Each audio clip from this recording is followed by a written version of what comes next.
Hello dear students.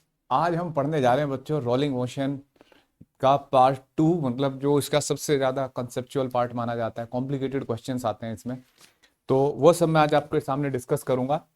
और आज हम rolling motion, instantaneous axis of rotation और फ्रिक्शन की डायरेक्शन कैसे डिसाइड होती है और बहुत सारी कॉम्प्लिकेटेड प्रॉब्लम के सोल्यूशंस और शॉर्टकट्स सीखेंगे। उससे पहले मैं आपको बता दूं बच्चों, अगर आप जेई नीट के लिए बिल्कुल एकदम सिंसियरली प्रिपेयर करना चाहते हो तो हो सकता है आप पहले से ऑलरेडी कहीं कोचिंग कर रहे हो, लेकिन मैंने एक कोर्स बना रखा है जिसमें सारे वीडियो लेक्चर्स हैं, रिकॉर्डेड वीडियो लेक्चर्स, और कंप्लीट डिटेल में है सारे, ठीक है, असाइनमेंट के साथ। तो आप उसे परचेज कर सकते हो बच्चों हमारे ऐप से, फिजिक्स मास्टर ऐप डाउनलोड करके, और जस्ट 999 रुपीज़ में आप इसे परचेज कर सकते हैं। तो आगे बढ़ते हैं बच्चों, आज की पढ़ाई, ठीक है।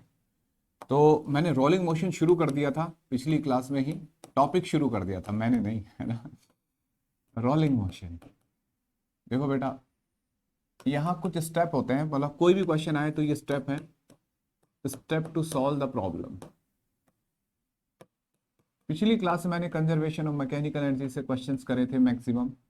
आज मैं आपको फोर्स टॉर्क मेथड पढ़ाऊंगा। सबसे पहले स्टेप वन है आइडेंटिफाई ऑल फोर्सेस। आइडेंटिफाई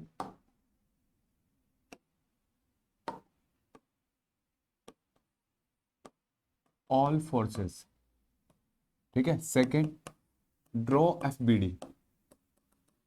बच्चों कई बार ऐसा हो सकता है ट्रांसलेटरी मोशन इक्विलिब्रियम में हो सकता है ट्रांसलेटरी भी एक्सीलरेटेड मोशन हो।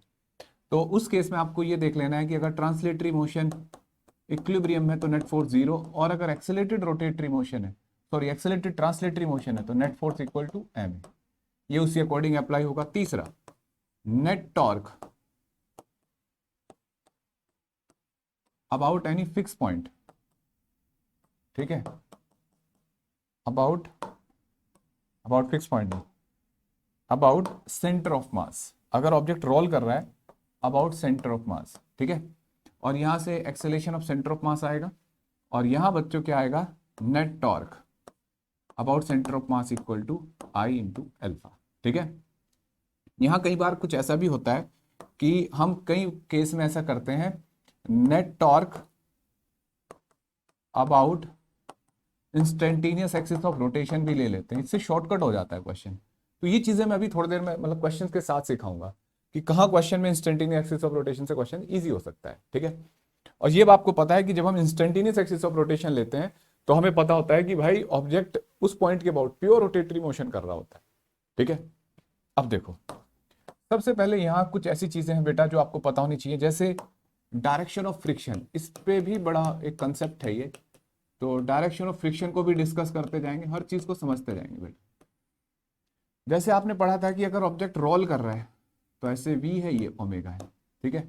इस पॉइंट की स्पीड कितनी होती है बेटा, इस पॉइंट की स्पीड आपने बताई थी कि sir V P minus V minus omega, ठीक है। वी सी कह सकते हो आप, V C centre of mass है और ये पॉइंट पी की वेलोसिटी है, ठीक है।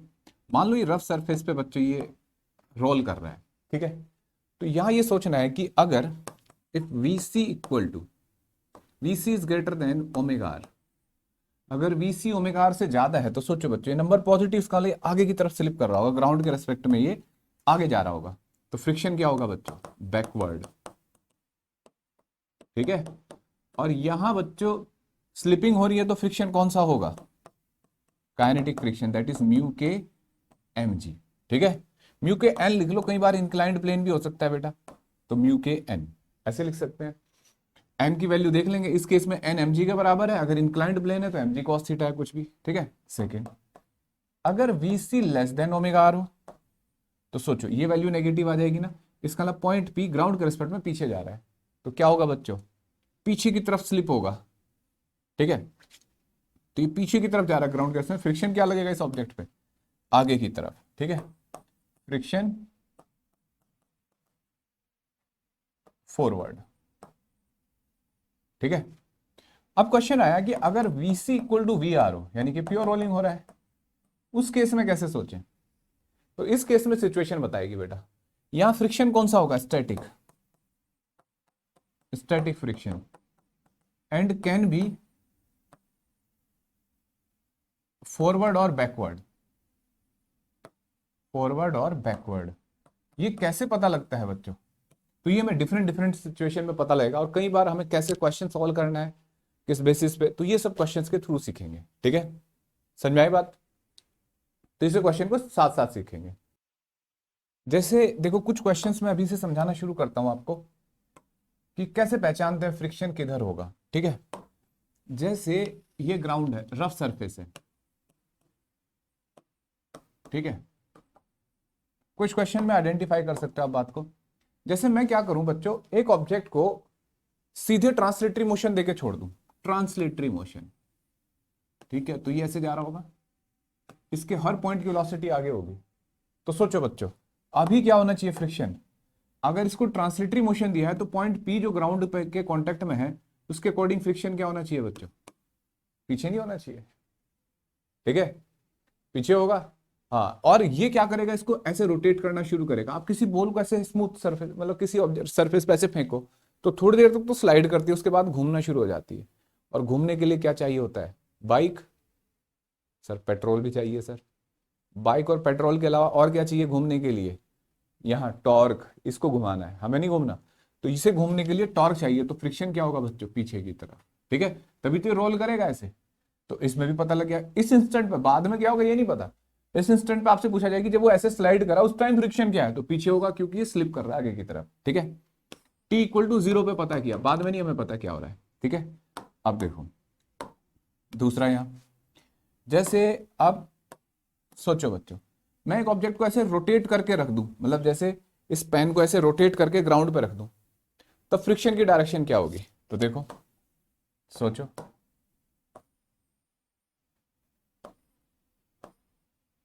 ओ केवल रोटेट करके छोड़ा है बेटा। ओमेगा नोट एंगुलर वेलोसिटी दी है और स्पीड 0 है, लीनियर स्पीड 0 है। ठीक है, अब सोचो बच्चों क्या होगा। अब फ्रिक्शन की डायरेक्शन बतानी है सरफेस पे, तो जब ये घूमेगा ऐसे तो पॉइंट पी जो यहां होगा उसकी स्पीड क्या होगी बच्चों? देखना जरा, ओमेगा नोट आर नहीं होगी ऐसे, जो इसका लोवेस्ट पॉइंट है जो ग्राउंड के कांटेक्ट में है, तो पीछे जा रहा होगा ना, पीछे जाने की कोशिश करेगा, तो फ्रिक्शन क्या करेगा बच्चों? उससे भाई इस ग्राउंड के रेस्पेक्ट में आगे जा रहा है, तो स्लिपिंग का अपोज करता है ना फ्रिक्शन, तो फ्रिक्शन आगे हुआ। क्लियर है? समझ में आई बात? अब देखो, जब एक्सटर्नल फोर्स आ जाता है तब क्या होता है बच्चों? तब सोचना है एक्सटर्नल फोर्स के केस में। तो अभी एक केस में, पहले बहुत इंपॉर्टेंट केस है बच्चों, ये आपकी एनसीईआरटी का बेसिक, इसको डिस्कस करता हूं पहले मैं। ठीक है, ये मैंने पिछली क्लास में कंजर्वेशन ऑफ मैकेनिकल एनर्जी के अकॉर्डिंग पढ़ा था, आज मैं इसको आपको टॉर्क और एंगुलर एक्सेलेरेशन इन सब के टर्म में पढ़ाऊंगा। तो देखो बेटा, ये एंगल थीटा। ठीक है, ये रफ सरफेस है बच्चों,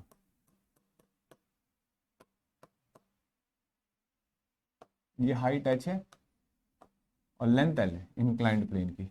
लेंथ कितनी होगी बच्चों? ये वाली h बाय साइन थीटा। ठीक है, समझाए बात? अगर कभी आपको एक बात मैंने बता दी होगी वैसे किसी चैप्टर में, जैसे लिखा हुआ है 2 metre in 10 metre for an inclined plane, inclination is 2 metre in 10 metre, इसका मतलब क्या होता है बच्चों? इसका मतलब होता है कि हाइट है 2 मीटर और लेंथ है 10 मीटर, मतलब ये ऐसे ट्राइंगल, ये 2 ये 10, तो यहाँ से साइन थीटा की वैल्यू आपको पता लग जाती है, दैट इज 2/10। याद रखना, कई बार क्वेश्चन में ऐसे भी दिया होता है। ठीक है, और ये हाइट होती है ऐसे और ये लेंथ होती है एल। ठीक है, ये एल है। अब देखो बेटा, ये हमें पता लग गया। ठीक है, हमने क्या काम किया बच्चों, ऐसे एक राउंड शेप बॉडी ली, ऐसे। ठीक है, मान लो ये राउंड शेप बॉडी है, रेडियस आर, मास है, और इसकी मोमेंट ऑफ इनर्शिया अपने सेंटर ऑफ मास के अबाउट आई सी। ठीक है, आई है सेंटर ऑफ मास के अबाउट। ठीक है, अब देखो बेटा, अगर ये स्मूथ सरफेस होता, ठीक है स्मूथ होता, तो ये ट्रांसलेटरी मोशन करके आता। क्यों? पहले तो उसमें फ्रिक्शन वगैरह देखो, रफ सरफेस है तो ये ऐसे स्लाइड करने की कोशिश करेगा, है ना, लेकिन फ्रिक्शन ऐसे स्टार्टिंग होगी तो इसकी स्लाइडिंग नीचे की तरफ, तो फ्रिक्शन पीछे नहीं लगेगा बच्चों, ऐसे अगर इसे रेस्ट से छोड़ा है यहाँ पे, है ना, पीछे लगेगा ना, ये लगेगा। अच्छा, और अब ये क्या करेगा बच्चों, अब देखना इसके सेंटर के अबाउट क्या टॉर्क है। अच्छा, इस पे और कौन से फोर्स हैं, तो एम जी है और नॉर्मल रिएक्शन है, ठीक है, परपेंडिकुलर। और कोई फोर्स है बच्चों, बताओ। सेंटर के अबाउट फ्रिक्शन टॉर्क बना रहा है, एम जी नीचे की तरफ फोर्स लगा रहा है, इसके अलावा कोई फोर्स है, नहीं है ना। तो देखो ऐसे, कैसे घूमेगा ना, ठीक है। तो देखो भाई, रोल करेगा ना बच्चों, ऐसे ही ऐसे ऐसे ऐसे ऐसे। तो देखो,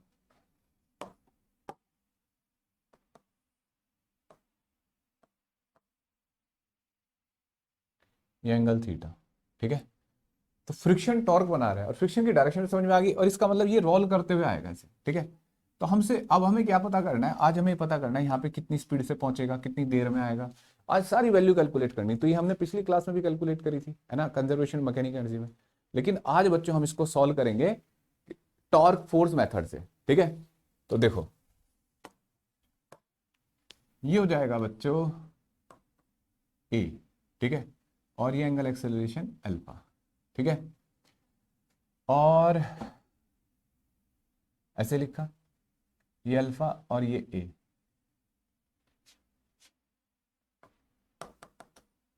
टी इक्वल टू 0, ठीक है। अब देखो बेटा, सबसे पहले आपको क्या करना है, एम जी का इधर कंपोनेंट बनाओ। अच्छा, हम ये कह रहे हैं कि प्योर रोलिंग कर रहा है, ये कंडीशन आपको दे रखी है कि प्योर रोलिंग हो रहा है। तो प्योर रोलिंग के टाइम कौन सा फ्रिक्शन काम करता है, स्टैटिक।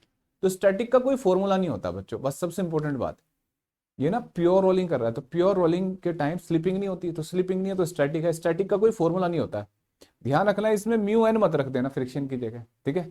तो देखो, अब इसका एफबीडी बनाया, तो M G sine theta, friction पीछे, नेट एक्सेलेरेशन ए, ठीक है।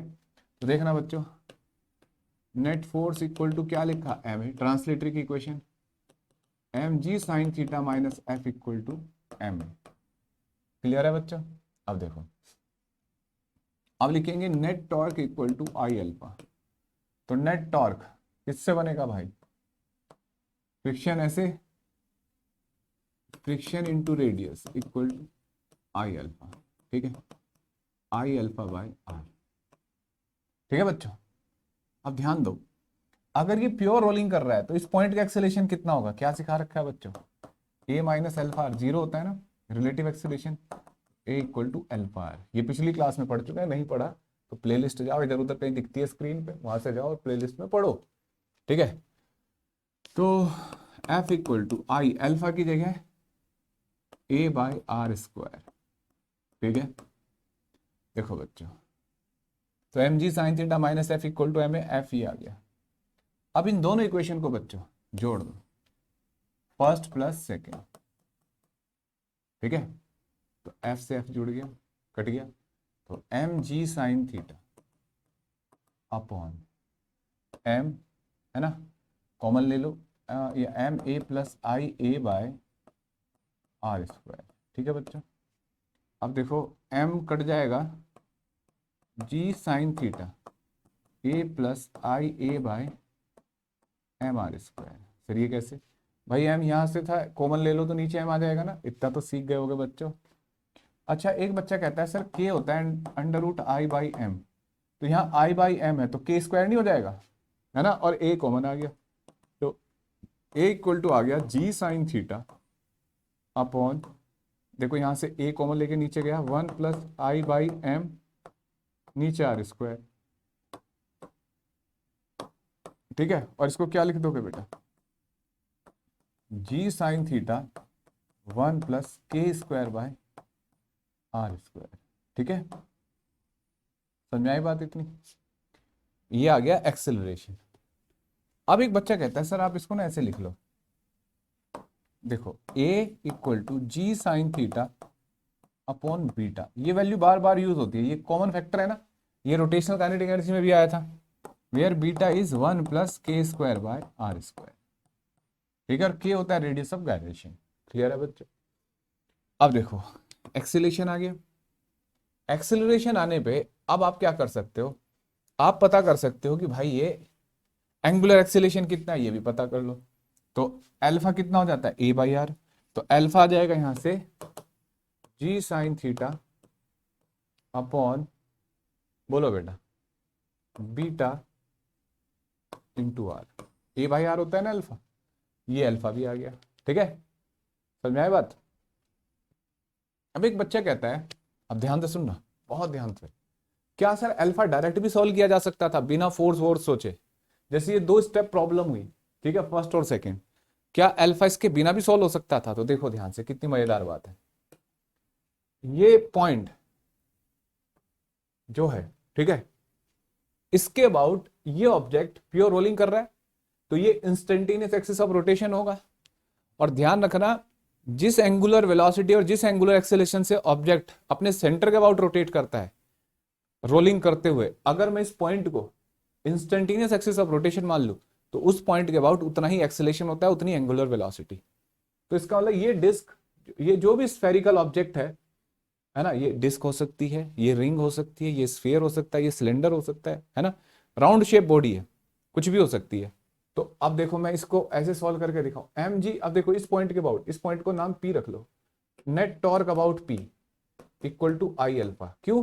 क्योंकि पी क्या है? Instantaneous axis of rotation. बहुत इंपॉर्टेंट बात है बच्चों। तो देखो एम जी साइन थीटा, ठीक है, इनटू आर। ठीक है भाई, देखो फ्रिक्शन की वजह से टॉर्क जीरो, नॉर्मल रिएक्शन की वजह से टॉर्क जीरो, क्योंकि पी से गुजर रहे हैं, केवल एम जी साइन थीटा की वजह से होगा। ठीक है, equal to I alpha. Alpha क्या है बच्चों? अभी पता करना। लेकिन यहां मोमेंट ऑफ इनर्शिया जो बच्चों होगी, वो पी पॉइंट के अबाउट होगी। ठीक है, क्योंकि पी के अबाउट हम रोटेटरी मोशन मानते हैं प्योर। अगर आपको इंस्टेंटेनियस एक्सिस ऑफ रोटेशन नहीं पता तो उसको पढ़ गया हो, तभी मजा आएगा। अब देखो alpha equal to M G sine theta into R upon I P. देखो बेटा, आई पी क्या है?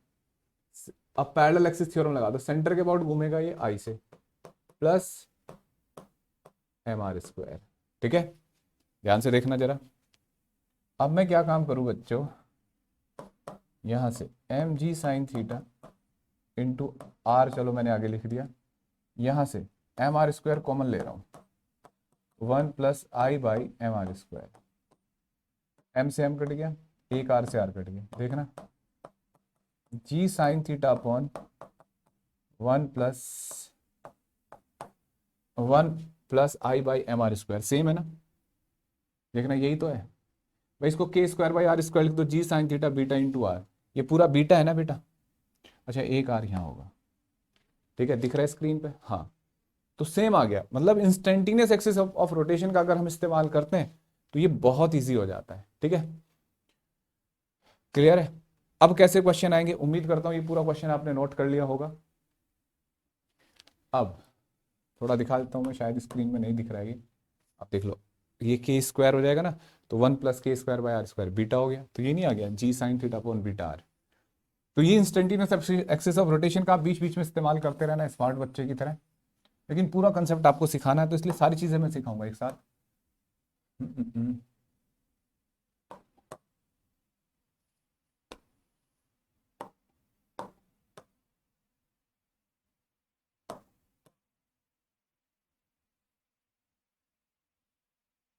अब देखो,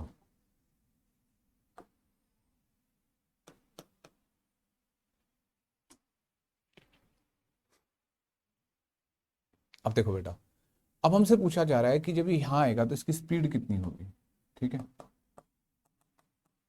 स्पीड कितनी होगी, तो क्या करेंगे? हमने देखा कि इसका लीनियर एक्सेलेरेशन, लीनियर स्पीड पूछा है, तो लीनियर स्पीड पूछा है तो लीनियर स्पीड की इक्वेशन लगा दो। ठीक है, यू स्क्वायर प्लस 2ax, ऐसे होता है फॉर्मूला, यू जीरो है, V square equal to 2a की जगह क्या लिखोगे बच्चे? G sine theta upon beta into into ये a लिख दिया ना बेटा, G sine theta beta into length, तो v इक्वल टू आ गया under root 2gl sine theta by beta. ये स्पीड आ गई। अब आपसे क्वेश्चन पूछेगा कि बताओ अगर एक रिंग और डिस्क दोनों को साथ छोड़ दे तो ग्राउंड पे आके किसकी स्पीड ज्यादा होगी? ठीक है, तो बता सकते हो ना यहाँ पे? ठीक है, कौन ज्यादा, डिस्क, रिंग, यानी कि बस बीटा बदलेगा, बाकी सब तो सेम है। तो जिसका बीटा ज्यादा होगा उसकी स्पीड कम होगी। क्लियर है? ये वैल्यू आप खुद कैलकुलेट कर सकते हो बच्चों। अब देखो, रिंग के लिए, डिस्क के लिए, स्फीयर के लिए सारे ऑब्जेक्टिव क्वेश्चन है। तो फिलहाल मेरा सब्जेक्टिव पार्ट है, मैं पहले कंसेप्ट पढ़ा दूं, फिर आप ऐसे छोटे छोटे क्वेश्चन ट्राई कर सकते हो। ठीक है? ये बहुत आते हैं क्वेश्चन कि एक डिस्क रख दी, रिंग रख दी, स्फीयर रख दिया, होलो स्फीयर, बताओ कौन पहले आएगा, किसकी स्पीड ज्यादा कम। तो बीटा बदल जाएगा, हर एक के लिए बीटा कैलकुलेट कर लो। ठीक है? बीटा होता है के स्क्वायर बाय आर स्क्वायर, उसमें भी केवल क्या बदलेगा, ये के। ठीक है? अब देखो ये क्वेश्चन आ गया। अब आपसे ओमेगा पूछ ले, तो v equal to omega R होता है, तो omega equal to V by are.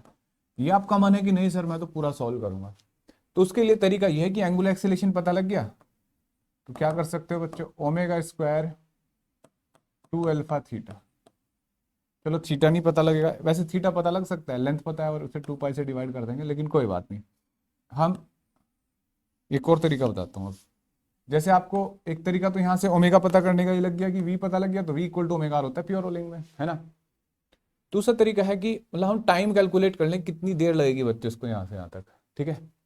तो देखो, हमें डिस्टेंस मान लो ये एल है, तो L equal to U T plus half A T square. ठीक है? तो यू क्या हो गया, 0। टी इक्वल टू कितना हो जाएगा, 2 L by A, root 2 L by A. ठीक है बच्चों? अब देखो टी की वैल्यू रूट 2 एल, ए की जगह जी साइन थीटा इंटू बीटा ऊपर चला जाएगा। ठीक है? ऐसे ही पूछा जाएगा क्वेश्चन आपसे कि बेटा एक रिंग है, एक डिस्क है, बताओ कौन पहले पहुंचेगी कौन बाद में। जिसका बीटा ज्यादा होगा उसको टाइम ज्यादा लगेगा, तो जिसको टाइम ज्यादा लगेगा, ज्यादा टाइम जल्दी पहुंचेगा, नहीं देर से। तो यहाँ कैलकुलेट कर लो आप। ठीक है? टाइम का रेशियो पूछ लेता है। अब मैं आपसे एक क्वेश्चन पूछता हूँ, बहुत ध्यान से सुनना। एक डिस्क है और एक रिंग है। ठीक है?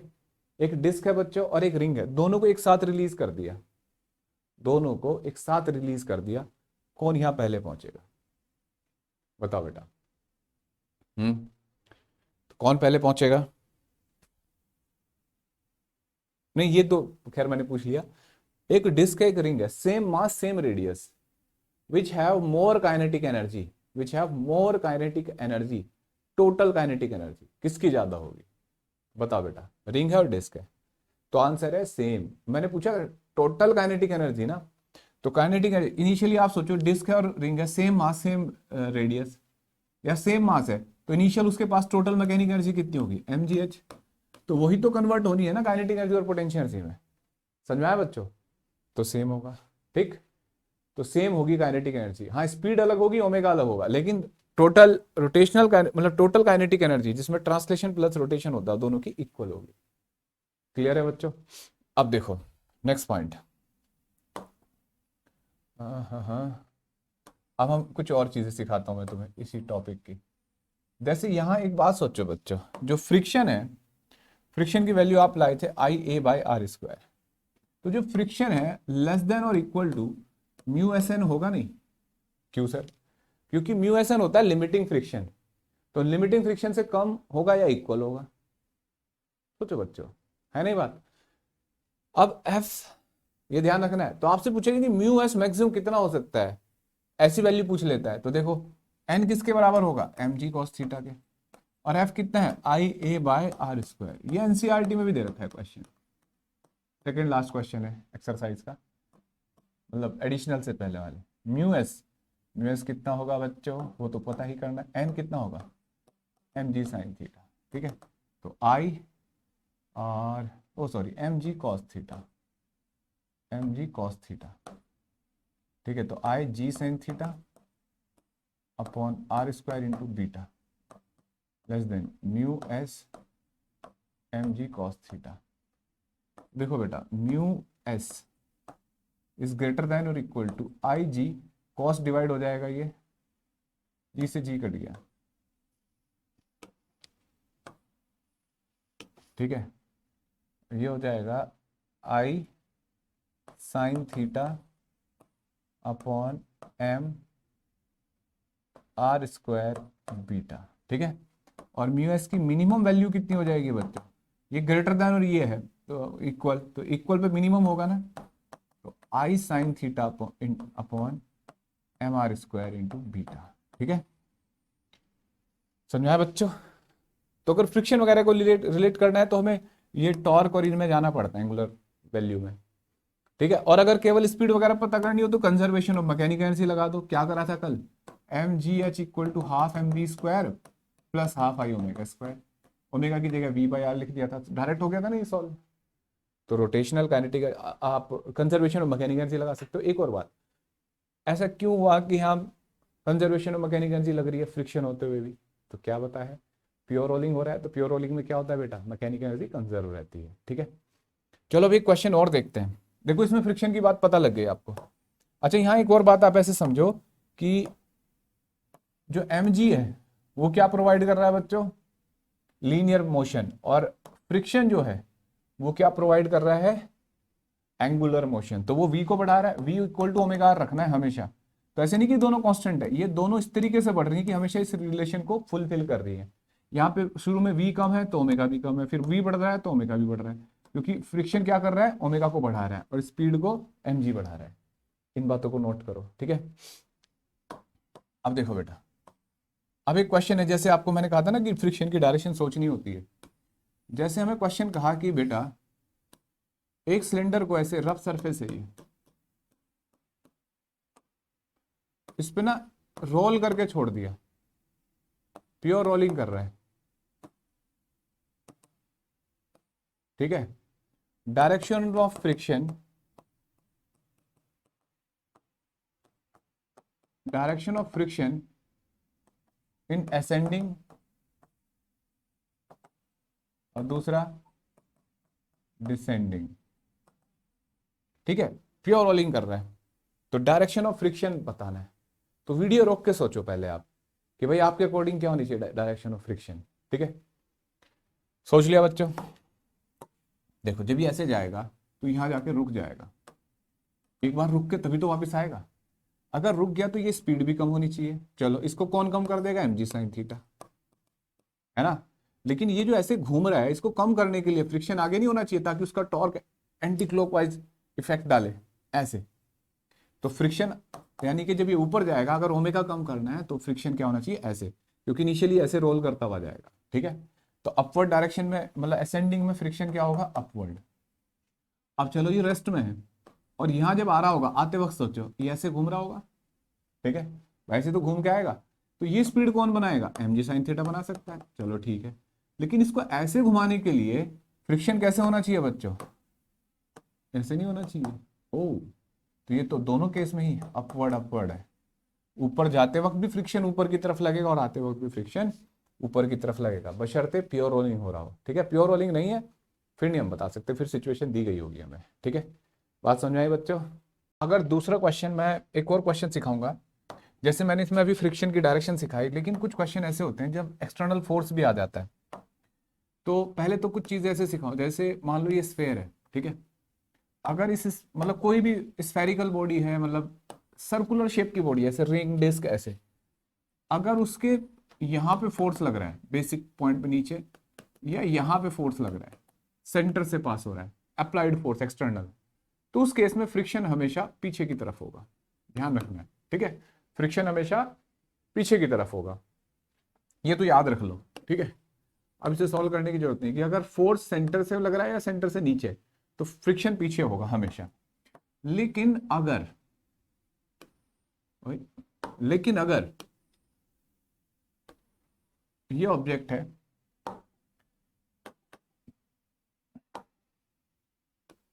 इधर बनाता,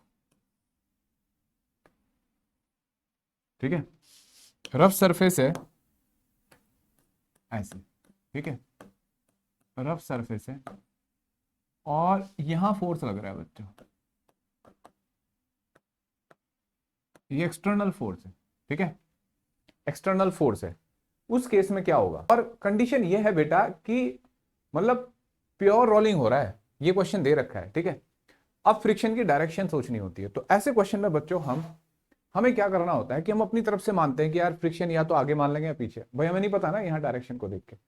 तो ऐसे केस में हमें खुद मानना होता है, अगर हमने जो वैल्यू ली है अगर वो पॉजिटिव आ रही है फ्रिक्शन की डायरेक्शन, इसका मतलब सही है, अगर माइनस आ जाए तो इसका मतलब वो गलत है। ठीक है, समझ में आई बात बच्चों? तो यहाँ ये लॉजिक होता है। तो मान लो मैंने फ्रिक्शन की डायरेक्शन अपनी तरफ से ऐसे मान ली, तो रूल देखेंगे बेटा, कंडीशन देखेंगे एफ ऐसे। ठीक है, मान ली भाई, हो सकता है कि ये सही हो। अब स्फीयर पे, ग्राउंड पे तो पीछे लग रहा होगा, स्फीयर पे आगे की तरफ। अब देखो बेटा, प्योर रोलिंग हो रहा है, ये ऐसे रोल कर रहा होगा, एंगुलर एक्सेलेरेशन ए से और अल्फा से, और लीनियर एक्सेलेरेशन ए होगा। अब जो मैंने आपको पहला तरीका बताया बेसिक, वो क्या होता है, translatory force equal to M A. तो translatory force F plus F equal to M A. ठीक है, मानते हो बच्चों? अब देखो दूसरी इक्वेशन हम टॉर्क की बनाएंगे, टॉ इक्वल टू आई अल्फा। देखो बेटा, यहां और भी दो तीन फोर्स हैं, एक एम जी है और एक नॉर्मल रिएक्शन है। ठीक है, इसके सेंटर के अबाउट एफ एक्सटर्नल ऐसे लग रहा होगा, फ्रिक्शन ऐसे, दोनों अपोजिट टॉर्क बना रहे हैं ना, है ना? और बेटा, और एन और एम जी का टॉर्क जीरो होगा, तो net torque equal to I alpha. और हम देखो एम जी क्या लिखेंगे बेटा, एफ इंटू आर, है ना भाई, एफ सेंटर के अबाउट टॉर्क देख रहे हैं, तो F into R minus F into R. अच्छा, अगर मालूम है फ्रिक्शन पीछे लिखता तो यहाँ F minus F equal to M A लिखा होता, और यहाँ अगर फ्रिक्शन पीछे होता तो दोनों के टॉर्क ऐड हो जाते, यहाँ प्लस आ जाता, बात वही पड़ती। और आई इंटू एल्फा। ठीक है, अब देखो बेटा, F minus F equal to I alpha, alpha की जगह क्या हो जाएगा, ए बाय आर। एक तो आर ये कॉमन आएगा जो यहां जाएगा, और एक alpha equal to A by R, pure rolling है ना, तो ऐसे आ गया ये। ठीक है बेटा, दो इक्वेशन बन गई। अब देखो दो इक्वेशन बन गई ना ये। अब हमें क्या करना है, हमें फ्रिक्शन की वैल्यू देखनी है। तो फ्रिक्शन की वैल्यू देखो, मैं पहली इक्वेशन से F minus F equal to I by R square, और ए की वैल्यू लिखूंगा F plus small F upon M. ठीक है, ऐसे। तो देखो ये हो जाएगा बेटा एम आर स्क्वायर, है ना, इधर जाएगा F minus F M are square equal to I F plus I small F. ठीक है, देखो बेटा, इसको उधर भेजते हैं, इसको इधर ले आते हैं, तो m square minus I into capital F, और ये हो गया I plus m are square into F. ठीक है, ये बात समझ में आ रही है? अब देखो F equal to m are square minus I upon M R square plus I. ठीक है, समझ में आया? अब देखो बेटा, अगर if M R square equal to I हो जाए, अगर m are square equal to I हो जाए, तो उस केस में फ्रिक्शन कितना होगा बताओ? अच्छा, कैपिटल एफ भी मल्टीप्लाई में होगा। फ्रिक्शन की वैल्यू कितनी होगी बच्चों, बताओ जरा? जीरो। तो डायरेक्शन सोचने की जरूरत ही नहीं है ना? तो यानी कि I equal to m are square किसके लिए होता है? एक रिंग के लिए। रिंग या होरो सिलेंडर जब होता है, अगर एक रिंग को आप ऐसे रोल करा रहे हो इस हालात में, तो उस पर फ्रिक्शन कितना होता है बेटा? जीरो। मजेदार बात है नहीं? फ्रिक्शन जीरो होगा उस पर। लेकिन अगर if M R I square less than I है, ठीक है, तो ये नंबर पॉजिटिव होगा ना, बताओ, है ना? तो फ्रिक्शन पॉजिटिव, इसका मतलब ये फ्रिक्शन होगा फॉरवर्ड डायरेक्शन में। फ्रिक्शन क्या होगा? फॉरवर्ड डायरेक्शन में। और अगर if M R square greater than I, उस केस में फ्रिक्शन की डायरेक्शन, तो बच्चों ये केस नॉट पॉसिबल है। सर क्यों? बताओ, कोई ऐसा ऑब्जेक्ट देखा है आपने जिसमें moment of inertia m are square I से बड़ी हो? नहीं ना। तो मतलब ऐसी कोई shape, hollow sphere, solid sphere, सब में ऐसे 1/2 से छोटा फैक्टर होता है ना, 1 से छोटा फैक्टर होता है, 1/2, 1/4, 2/3, 2/5, ऐसा कुछ होता है ना होलो स्फीयर, सॉलिड स्फीयर में। तो इसका मतलब ये पॉसिबल नहीं है, तो ये फॉरवर्ड डायरेक्शन होगी। ठीक है, तो इस तरीके से हमने ये क्वेश्चंस देखे। ठीक है, तो इस हालात में हमने ऐसे चेक कर लिया, तो और वैल्यू भी कैलकुलेट कर ली। और अगर मान लो आपको फ्रिक्शन कैलकुलेट करना था, ठीक है, तो और कोई तरीका था शॉर्टकट? तो देखो बेटा, एक और तरीका है, इंस्टेंटेनियस एक्सिस ऑफ रोटेशन। मैं आपको साथ साथ सिखाता जाऊंगा। देखो इस पॉइंट के अबाउट, जो पॉइंट होता है ये, इसके अबाउट प्योर रोटेटरी मोशन होता है ऑब्जेक्ट का, ठीक है। तो अगर मुझे पता करना हो कि यार ये कितनी एंगुलर एक्सीलरेशन से घूम रहा है, तो फ्रिक्शन की वजह से टॉर्क जीरो होगा इस पॉइंट के अबाउट, है ना। ये इंस्टेंटेनियस एक्सिस ऑफ रोटेशन हो गया, नॉर्मल एक्शन, वेट, इन सब की वजह से जीरो। तो tau equal to I P alpha, और टॉ कितना होगा, फ्रिक्शन, फ्रिक्शन नहीं, अप्लाइड फोर्स इनटू ये 2r, और I P moment of inertia, तो सेंटर के अबाउट आई, और ये plus m h square, parallel axis theorem लगा दी बच्चों, समझ रहे हो। यहाँ के अबाउट आई मान रखिए plus m are square alpha, alpha आ गया F into 2r upon I plus m are square. आप यहां से भी अल्फा कैलकुलेट करके देख लेना, यही आएगा, ठीक है। अब अल्फा आ गया। अब कोई सी इक्वेशन जैसे ये वाली है, ये वाली, यहां से कैलकुलेट करके देख लो, फ्रिक्शन सेम आएगा, ठीक है। इसमें अल्फा की वैल्यू रख दो, फ्रिक्शन कैलकुलेट करके देखो, सेम वैल्यू आएगी। क्लियर है बच्चों? अब देखो एक दूसरा क्वेश्चन कराता हूं। जैसे अब इसमें फ्रिक्शन का नहीं सोचना, ये थोड़ा सा अलग तरीके का क्वेश्चन है। ये बच्चों कुछ ऐसा क्वेश्चन है, जैसे ये सिलेंडर है, ठीक है, इसे ना ऐसे इसके ऊपर रैप कर रखी है रील, ये धागा जो है ना ऐसे रैप कर रखा है ना।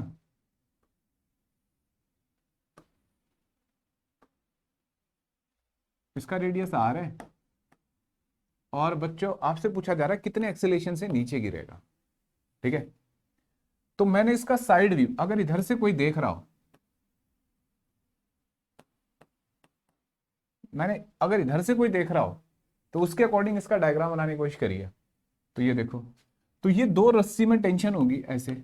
अच्छा, अगर एक्सेलेरेशन पूछा जाए ना, और ये mg, अगर इसका क्वेश्चन आए कि बताओ h टाइम में, h डिस्टेंस कितनी देर में गिरेगा, ये सब तो कंजर्वेशन ऑफ एनर्जी से भी कर सकते हैं, ठीक है।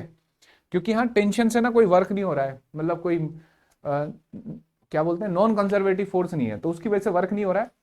तो अब देखो मैं क्या कर सकता हूँ बच्चों, जैसे ये 2t ऐसे, mg नीचे की तरफ, और ऐसे, ठीक है, ऐसे क्लॉकवाइज घुमा दिया इसको। अब देखो net acceleration a, angular acceleration alpha, ऐसे लिखा जा सकता है ना बच्चों। तो देखो जैसे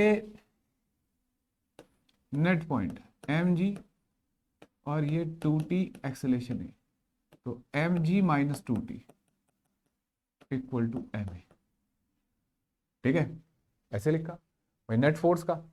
फिर मैं एंगुलर एक्सेलरेशन, अब टॉर्क इसके सेंटर के अबाउट, तो net torque about centre I alpha, क्या बन जाएगा बच्चों, देखो बताओ mg की वजह से टेंशन, टॉर्क बनेगा नहीं, टेंशन की वजह से बनेगा, तो 2t इंटू आर, देखो बच्चों रेडियस आर, ये दो टेंशन समझ रहे हो, एक टेंशन ये एक है, इक्वल टू आई अल्फा, ठीक है, और 2t I alpha by are, ठीक है। और हमें पता है, हमें ये बोल रखा है कि बिना स्लिप करे, थ्रेड स्लिप नहीं कर रहा है, विदाउट स्लिपिंग ये रोल कर रहा है नीचे की तरफ, ठीक है। तो नीचे की तरफ रोल कर रहा है, तो alpha equal to A by R, देखो बेटा 2t equal to I, alpha की जगह ए बाय आर, जोड़ दो दोनों को, फर्स्ट को और सेकंड को, 2t से 2t कट गया, ए इक्वल टू आ जाएगा mg upon A plus I by R square. समझ जाओ कैसे भाई, ये दोनों ऐड हो जाएंगे, ये वाला right term m plus I by R square, है ना। हाँ थोड़ा यहाँ गड़बड़ कर दी, m plus I R square, अगर m को कॉमन ले लूँ मैं, तो क्या हो जाएगा, ऊपर से कट जाएगा, और ये हो जाएगा बच्चों 1 plus M by R square, ठीक है। समझ में आई इतनी बात? क्लियर है? अब देखो क्लियर है ना बच्चों? तो ये इस तरीके से हो गया, है ना। अब इसको ये भी लिख सकते हैं ना, g बाई बीटा, और अल्फा कितना हो जाएगा, a बाई आर। अब एक बच्चा कहता है सर कोई और तरीका, हाँ, तो एक और तरीका भी देख सकते हो बेटा, इसकी प्रैक्टिस करते जाओ। जैसे ये पॉइंट है, इसके अबाउट ये इंस्टेंटेनियस एक्सिस ऑफ रोटेशन हुआ, इसके अबाउट ये प्योर रोटेशन मोशन करेगा ना, तो कितना, तो M g into r torque होगा ना, equal to I P into alpha. अब आई पी कितना होगा, तो इस पॉइंट के about moment of inertia I है, और यहाँ पैरेलल एक्सिस थ्योरम लगा दो, तो I plus m are square into alpha. ठीक है भाई, समझते हो पैरेलल एक्सिस थ्योरम, इस पॉइंट के अबाउट घूमेगा ना ये, तो alpha equal to M g r upon I plus m are square. ठीक है बेटा, समझाई बात, तो एक तरीका ये है। ठीक है, अब ये अल्फा आ गया। अब देखो आपको चेक करना है कि सर ए सही आया नहीं आया, तो देख लो अल्फा बाई आर क्या हो जाता है, ए, तो वही नहीं बन जाएगा, ये एलसीएम आगे सेम बन रहा है। ठीक है, तो इस तरीके से आ जाएगा। अब देखो, अब दूसरा क्वेश्चन करते हैं। ठीक है, थोड़े से मुश्किल क्वेश्चन की तरफ चलते हैं। जैसे बेटा ये क्वेश्चन है, ये मासलेस पुली है। ठीक है, इसको इसका मास कंसीडर नहीं करना, और भाई ये एक मास है, यहाँ ना एक ऐसे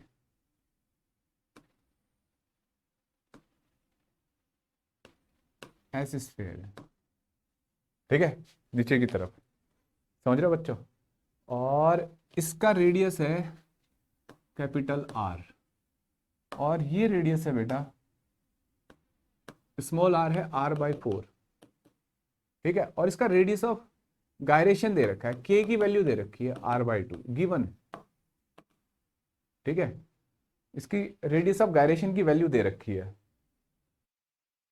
मतलब इसका जो मास है बच्चों वो है स्मॉल एम और इसका कैपिटल एम। ठीक है, और बोला no slipping anywhere, no slipping, तो इसका मतलब प्योर रोलिंग हो रहा होगा बेटा, है ना, तो रोल कर रहा होगा। अब देखो, मान लो आपको मैं कह दूं कि भाई फ्रिक्शन समझ में नहीं आ रहा किधर होगा, है ना, वैसे तो मैंने बताया था सेंटर से नीचे जब फोर्स लगता है तो पीछे की तरफ होता है फ्रिक्शन, लेकिन मान लो तुमने फ्रिक्शन आगे मान लिया। ठीक है, चेक कर लेते हैं, टेंशन टी, ये एम। ठीक है, समझाया बच्चों, इसका क्लियर है ये बात, पहले ये बात बताओ इतनी बात समझ में आ रही है नहीं, मैं वेरिएबल एक्सेलेरेशन भी लेना होगा ना, मतलब एक्सेलेरेशन के वेरिएबल्स, तो मैंने कहा कि भाई ये a2 एक्सेलेरेशन है। ठीक है, और इसके सेंटर का एक्सेलेरेशन मान लेते हैं a1 लीनियर एक्सेलेरेशन, और ये जो घूम रहा है जिस एक्सेलेरेशन से उसे मान लेते हैं एंगुलर एक्सेलेरेशन अल्फा। ठीक है, अब देखो बेटा, यहां तुम इसकी इक्वेशन देखो, पहले इसकी इक्वेशन देखते हैं, एम जी और ये टी, तो इक्वेशन लिखी जाएगी M G minus T equal to M A two. कितने वेरिएबल हो गए देखो, a1 a2 alpha T F, 5 variable है, तो 5 रिलेशन चाहिए होंगी, है ना।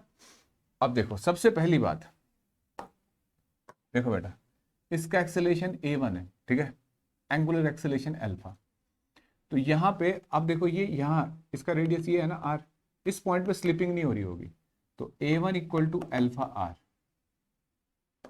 होगा नहीं होगा, इसके सेंटर का एक्सेलेरेशन और एंगुलर एक्सेलेरेशन में रिलेशन होगी। लेकिन यहाँ जो ये पॉइंट है, ये यहाँ पे भी तो स्लिपिंग नहीं हो रही है ना, तो यहाँ पे बच्चों अगर स्लिपिंग ना हो तो यहाँ जो एक्सेलेरेशन होगा, ध्यान से सुनना, इस पॉइंट का एक्सेलरेशन किसके बराबर है, a2 के, और स्लिपिंग ना हो उसके लिए वो एक्सेलरेशन कितना है, a1 plus alpha small are, और वो किसके बराबर होना चाहिए, इस पॉइंट का एक्सेलरेशन, और इस पॉइंट का एक्सेलरेशन क्या है, a2। ये पॉइंट जो है यहाँ पे a2 a2 a2 a2 a2 a2, और इसके अकॉर्डिंग ये कहता है कि ये जो रोल कर रहा है कि भाई यहाँ स्लिप नहीं करनी रस्सी को, तो इसका मतलब यहाँ का एक्सेलरेशन कितना होता है, a1 ओ गलत कर दिया, a1 माइनस अल्फा आर। ठीक है, तो a1 माइनस अल्फा आर, और ये क्या कह रहा है a2, तो बराबर होंगे ना, और स्मॉल आर की वैल्यू कितनी है बेटा, r बाय 4, r/4 दे रखी है। ठीक है, समझ में आया बच्चों। अब अल्फा की जगह हम क्या लिख सकते हैं, अल्फा की जगह a1 by are,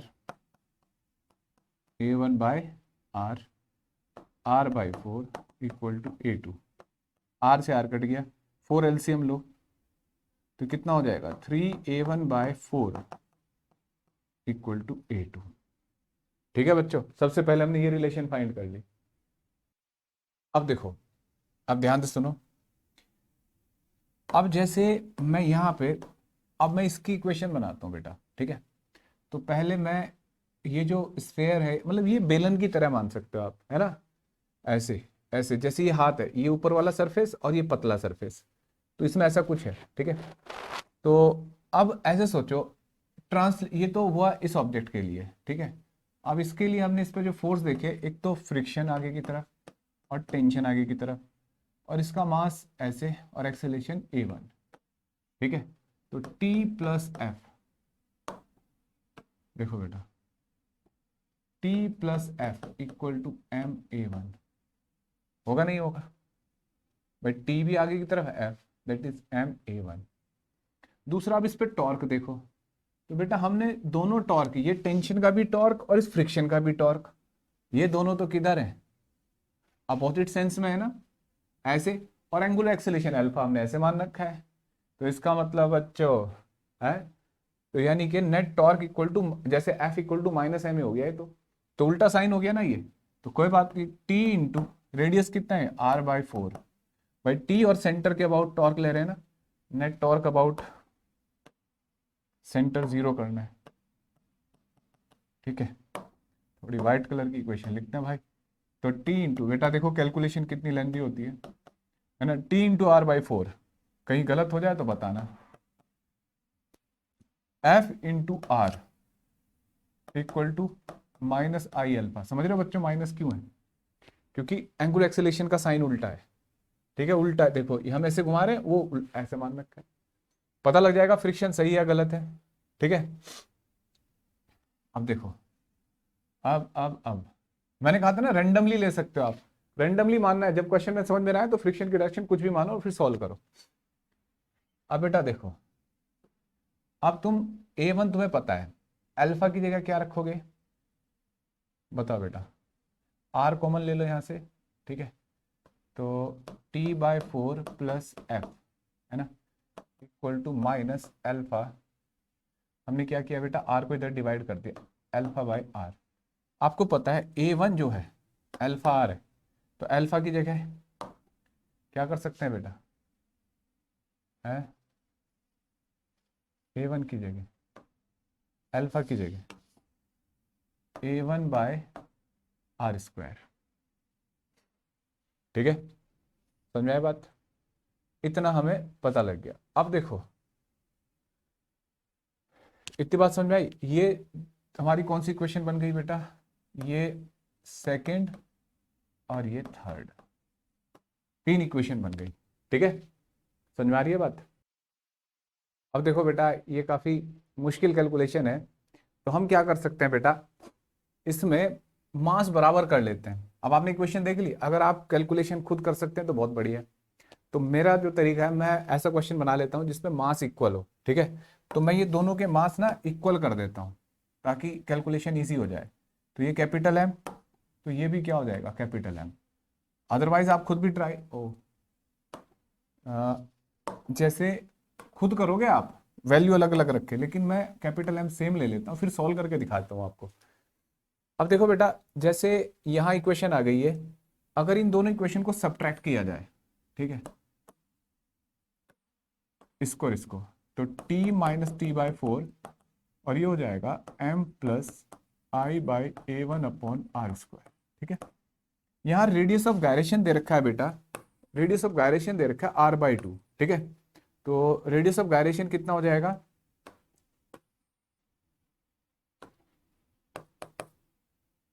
I equal to M के स्क्वायर, ऐसे होता है ना। तो और इसका जो रेडियस मोमेंट ऑफ इनर्शिया हमें पता नहीं है, ठीक है। तो कितना लिखेंगे बेटा हम, आई इक्वल टू एम के की जगह r/2 का होल स्क्वायर, तो आई इक्वल टू mr²/4, ठीक है। यहाँ रेडियस ऑफ गायरेशन से पता लग गया। अब देखो t माइनस t/4, तो कितना हो जाएगा ये 3t/4, है ना। और ये m plus mr²/4 into a1 तो दोनों के पास था ना, a1 यहाँ पे भी था, यहाँ पे भी, ठीक है। अब देखो बेटा, समझ रहे हो? तो 3/4। अब मैं t की वैल्यू बच्चों इस इक्वेशन से लेके आ रहा हूँ। इस इक्वेशन से t की वैल्यू आएगी mg माइनस ma2। कौन सी इक्वेशन से? फर्स्ट से। भाई थोड़ी लेंथी कैलकुलेशन होती है।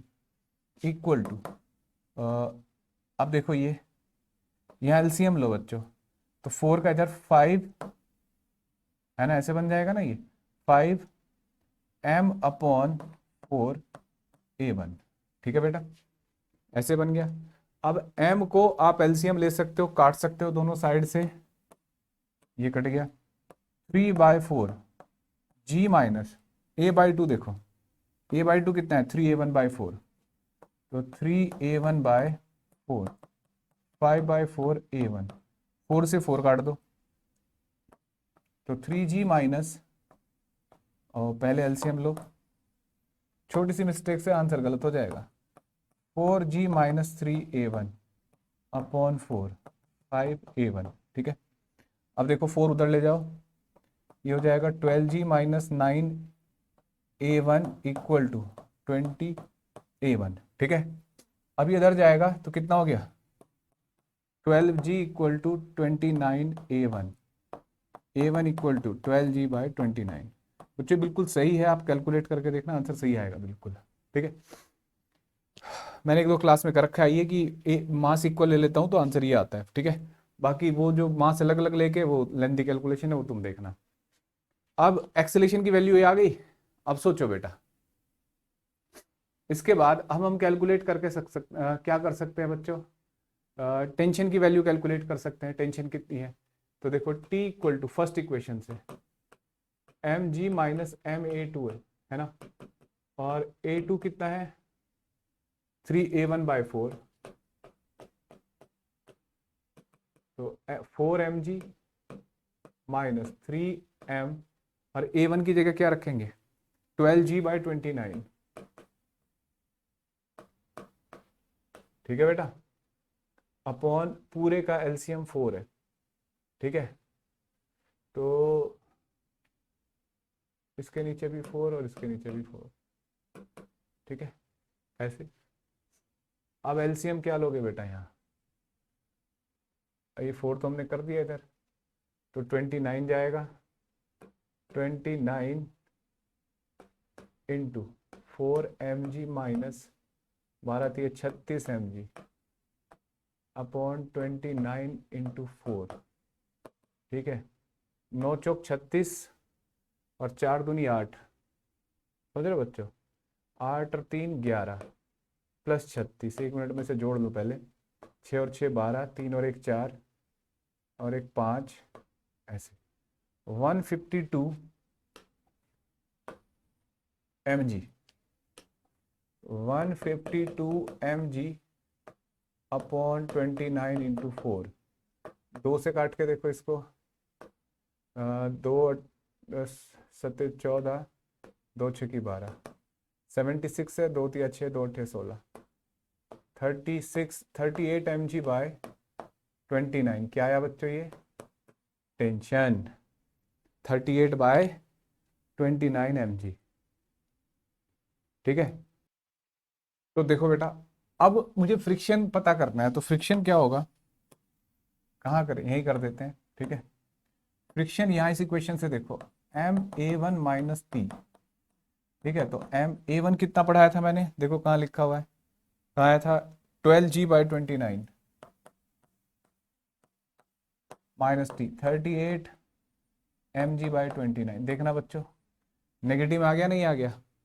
इसका मतलब फ्रिक्शन की वैल्यू नेगेटिव आ गई, तो फ्रिक्शन ऑफ डायरेक्शन भी पता लग गई, और फ्रिक्शन की डायरेक्शन पता करने के साथ साथ हमने सारी वैल्यू कैलकुलेट कर ली। तो ये मोस्ट कॉम्प्लिकेटेड क्वेश्चंस होते हैं बच्चों इस चैप्टर के, तो थोड़ा ध्यान रखना है। ठीक है, अब इसके बाद अगले क्वेश्चन की तरफ बढ़ते हैं बेटा। तो देखा बच्चों कितनी लंबी कैलकुलेशन थी इसकी, है ना? तो ऐसे कैलकुलेशन के क्वेश्चन है। अब एक क्वेश्चन ऐसा ही और देता हूं बच्चों में। देखो ये क्वेश्चन है कि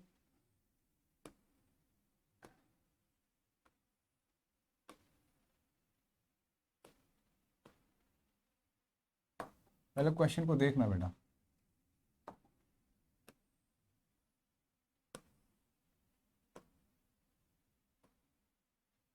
ठीक है, यह ना इस पे ऐसे रस्सी रैप कर रखी है,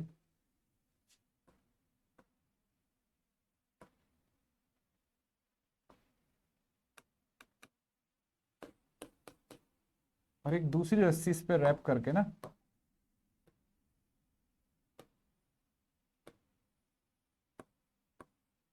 इसमें स्मॉल एम का मास बांध रखा है, ये कैपिटल एम है, इसका रेडियस आर है, और ये बेलन समझो आप। भाई बेलन को तो समझते होंगे, मम्मी पापा से पिटाई होती है, तो ये बेलन मान लो आप इसको। ठीक है, तो ये रेडियस 2r, और इसका कैपिटल एम मास है, और बेटा इसका स्मॉल एम है। ठीक है, जो छोटा ब्लॉक है उसका मास 2m है।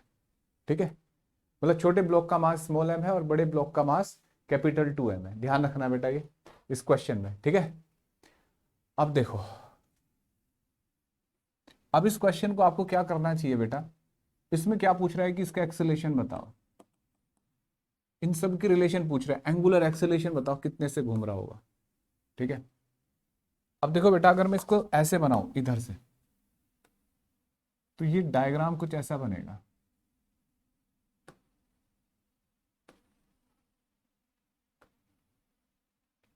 ठीक है, और बेटा ये स्मॉल एम। ठीक है, और हम ये मानते हैं कि ये ऐसे रोल करता आ रहा होगा, तो एंगुलर एक्सेलेरेशन इसी की डायरेक्शन में ले लेते हैं, पंगे नहीं लेते इस बार। इसका एक्सेलेरेशन मैं a2 मान लेता हूँ। ठीक है, इसके सेंटर का एक्सेलेरेशन a1 और एंगुलर एक्सेलेरेशन अल्फा। बताओ बेटा, समझ में आ गई बात। और यहाँ जो टेंशन होगी, देखो इस रस्सी में भी टेंशन होगी T, और इसमें भी T, तो वो कितनी हो जाएगी बच्चों, 2T। ठीक है, और मैं यहाँ पे इसे T2 मान लेता हूँ, जैसे ये T1 T1 कर लेते हैं। अब देखो इसमें कितने वेरिएबल हुए इस क्वेश्चन में, A1 A2 अल्फा। ठीक है, और T1 T2, कितने एक्सेलेरेशन है, मतलब कितने नोन है, 5। हमसे पूछा यार कितने एक्सेलेरेशन से गिरेगा, कितने एंगुलर एक्सेलेरेशन होगा, ये सब। तो 5 अननोन के लिए कितनी इक्वेशन चाहिए, कम से कम 5, तभी तो सॉल्व होंगे। तो देखो पहले मैं इक्वेशन बना देता हूँ, फिर आपको कुछ लॉजिक सिखाऊंगा, उससे भी समझना आपको। देखो बेटा, इसकी इक्वेशन बना देते हैं पहले। ठीक है, ये ट्रांसलेटरी मोशन कर रहा है ना, तो mg minus T2 equal to ma2। First मैं दो तरीके सॉल्व करके दिखाऊंगा, पहले एक लेंदी मेथड जो कॉमन हमारा तरीका, एक शॉर्टकट कराऊंगा इंस्टेंटेनियस एक्सिस ऑफ रोटेशन से, क्योंकि ये बहुत लेंदी हो जाएगा। पिछले क्वेश्चन में पेट्रोल खत्म हो गया मेरा क्वेश्चन सॉल्व करते करते। अब देखो इसके एक्सेलेरेशन a1 में और अल्फा में क्या रिलेशन होगा, अब ध्यान से देखना होता है बेटा। ये जो पॉइंट है ये फिक्स है, और ये कहीं भी स्लिपिंग नहीं हो रही है, इस क्वेश्चन में ये दे रखा होता है कहीं भी स्लिपिंग नहीं हो रही है। तो इस पॉइंट पे, इस पॉइंट को हम मान लेते हैं ए, और इस पॉइंट को मान लेते हैं बी। ठीक है, ऐसे पॉइंट ए पे इस सिलेंडर के अकॉर्डिंग एक्सेलेरेशन कितना होगा, तो अल्फा ऐसे, और ये रोटे सेंटर से ऐसे चल रहा है। अगर कोई ऑब्जेक्ट ऐसे रोल करके आता है, तो यहाँ का एक्सेलेरेशन कितना होता है बेटा, ए माइनस अल्फा नहीं होता इस पॉइंट का, तो यहाँ का एक्सेलेरेशन होगा a1 माइनस अल्फा आर। ठीक है, आर है ना, हाँ यहाँ सेंट रेडियस ये आर है बेटा, तो यहाँ पे अल्फा आर होगा ना, ये रेडियस एक्सेलेरेशन। भाई ए तो नीचे की तरफ, अल्फा आर ऊपर की तरफ, तो ए माइनस अल्फा आर, और वो एक्सेलेरेशन होगा ए पॉइंट का जो ये कॉन्टेक्ट में है। और ए पॉइंट बच्चों इस रस्सी से बंधा हुआ यहाँ से, तो ए को यहाँ तक भी सोचो आप, तो ए तो रेस्ट में होगा ना, ए तो रस्सी का पॉइंट है, रस्सी थोड़ी चल रही है, समझ रहे हो, सिलेंडर चल रहा है, तो ए का एक्सेलेरेशन 0 होगा।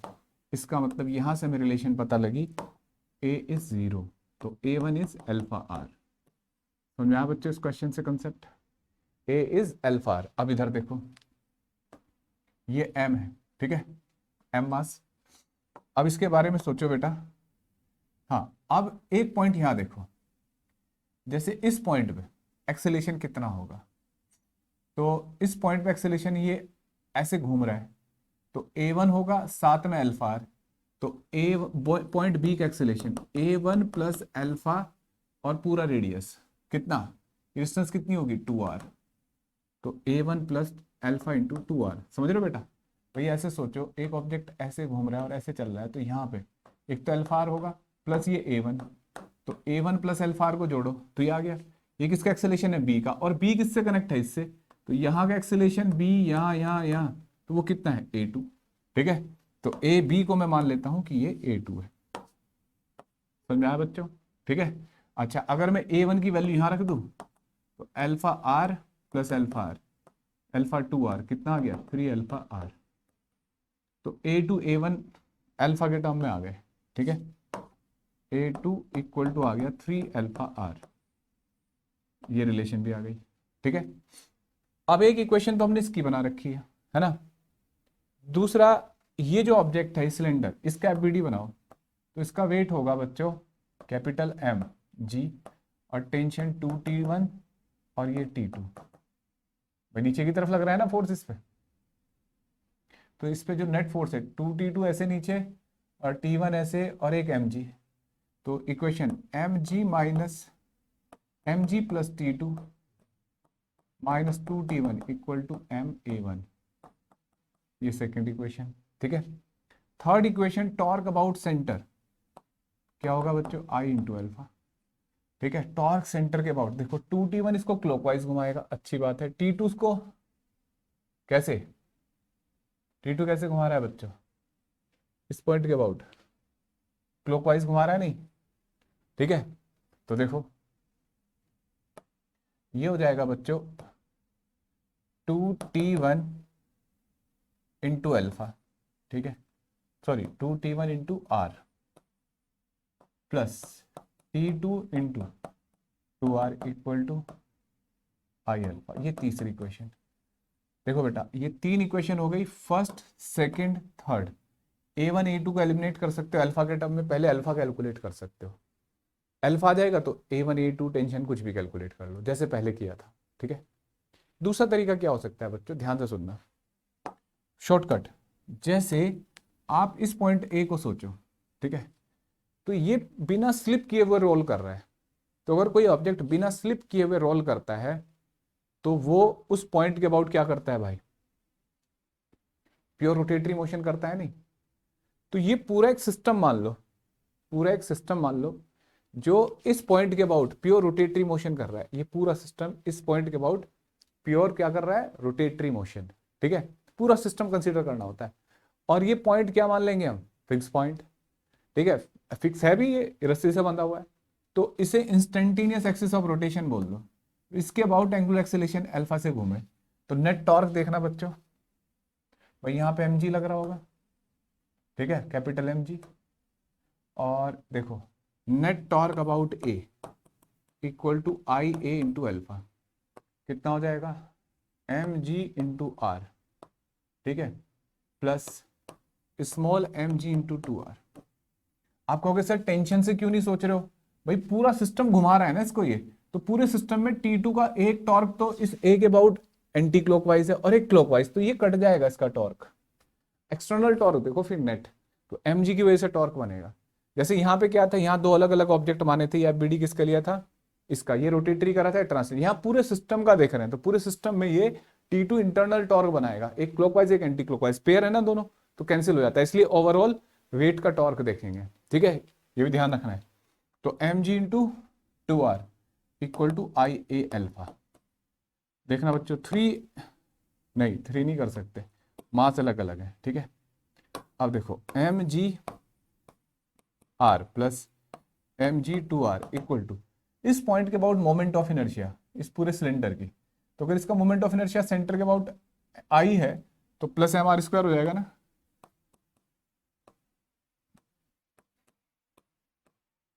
Plus mr square. लेकिन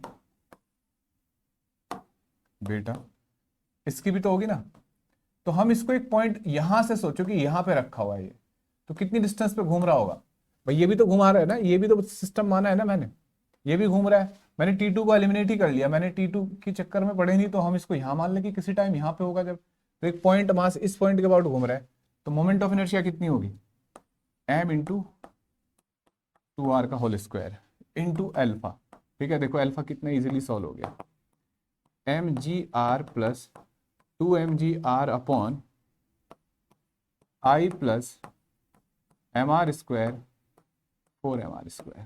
ठीक है, ये आंसर आप मैच कर सकते हैं। इरोडो का क्वेश्चन है बच्चों ये। ठीक है, तो बताओ अब इस क्वेश्चन को सॉल्व करने के लिए हमें 5 इक्वेशन चाहिए थी, यहाँ शॉर्टकट में सॉल्व कर दिया हमने। क्लियर है बेटा? तो बेटा अब एक और क्वेश्चन करते हैं। ठीक है, समझ में आ गया? अब अल्फा आ गया तो अल्फा की रिलेशन यहाँ देखो, अल्फा आते ही ये A2 आ गया, A1 आ गया, सबकी वैल्यू इजीली सॉल्व हो जाती है। ठीक है, बस ऐसी टेंशन वगैरह भी सॉल्व कर सकते हो आप इससे, अल्फा की वैल्यू यूज करके। अब जैसे एक क्वेश्चन है बच्चों, अब देखो ध्यान से देखना है, ये कुछ ऐसे है, एग्जाम्पल दिखाता हूँ। जैसे ये ग्लास है मेरे हाथ में और मैं इस पे ऐसे फोर्स लगा रहा हूँ, ठीक है, ऐसे तो ये रोल कर रहे हैं ना, तो इस तरीके का क्वेश्चन है ये। ठीक है, और इस पे फोर्स लग रहा है बच्चों F, इसका रेडियस है R।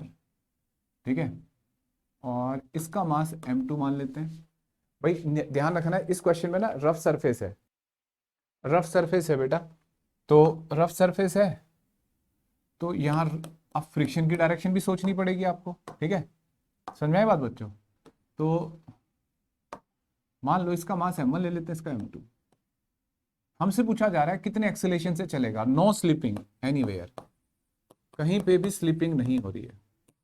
ठीक है, तो देखो बेटा फ्रिक्शन की डायरेक्शन वगैरह कुछ भी पूछ सकता है आपसे, तो सोचो अब हमने क्या किया बेटा, फ्रिक्शन की डायरेक्शन अपनी तरफ से मान ले कुछ, जैसे ये फ्रिक्शन ले लिया।